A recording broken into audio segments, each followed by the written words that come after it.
Everybody knows California's rich. So why are its schools so poor? Despite having the fourth largest economy in the world, bigger than the UK, Germany, or India, the state ranks 33rd for education spending. Why do some students learn in modern classrooms with art, robotics, and small class sizes, while others are packed into crumbling buildings without nurses, libraries, or working air conditioning? The answer begins with the ghost of Reaganomics, a racially coded tax revolt, and decades of bipartisan betrayal that protected corporate tax dodgers while defunding our public schools. In the 1970s, California education was in a totally different place. Campaigns led by unionizing public sector workers and black and brown communities were demanding and winning greater equalization of education funding across wealthy and working class districts. But in 1978, a conservative backlash struck. Proposition 13.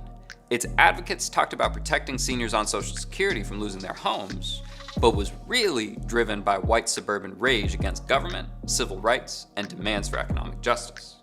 Behind the scenes, it was engineered by real estate moguls and conservative think tanks like the Heritage Foundation. Yes, the same one now behind Project 2025. Prop 13 froze property tax rates at 1975 levels, meaning 1% of assessed property values then, and capped any increases at 2% a year. The property values would only be reassessed when the ownership changed hands. Prop 13 applied equally to homeowners and corporations. But here's the catch. Corporations don't die, they don't move. And so they've now held their land for decades, never reassessed, paying less and less of what they should each year. The impact was immediate and brutal. California plunged from the top in pure pupil spending to the bottom. County-level property tax revenue dropped almost immediately from over $10 billion in half to $5 billion. As a result, class sizes ballooned, art, music, and libraries disappeared. Between 1978 and 1985, school spending dropped by over 20% in real dollars. The hardest hit, black, brown, immigrant, and working class communities. In places like Beverly Hills Unified, parcel tax and private foundations more than filled the gap. They raised thousands of dollars per student each year. Meanwhile, in Fresno Unified, a much poorer district with mostly black and Latino students, they raised less than $100 per student.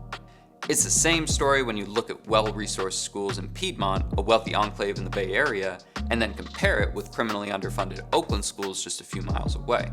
This wasn't an accident. It was engineered inequality. The rich could always buy back education for their kids. Working class families couldn't. Who were the biggest winners? Disney, Chevron, Blackstone, Walmart, and all the biggest corporate interests.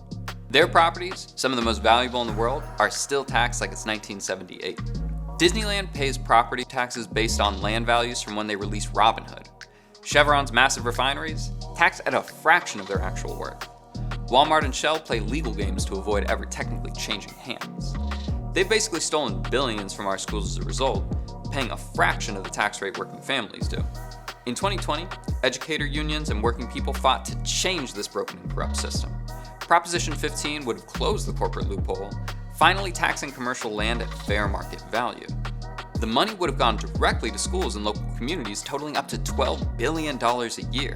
Unions, educators, and parents demanded it because they saw what austerity had done.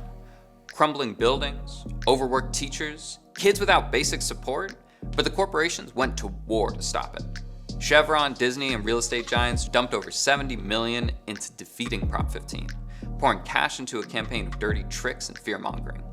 They sent mailers that targeted seniors and immigrants with lies, used Spanish-language robocalls claiming people would lose their homes if Prop 15 passed, and bought targeted ads in Black and Latino communities saying Prop 15 would hurt small businesses, even though small businesses were exempt.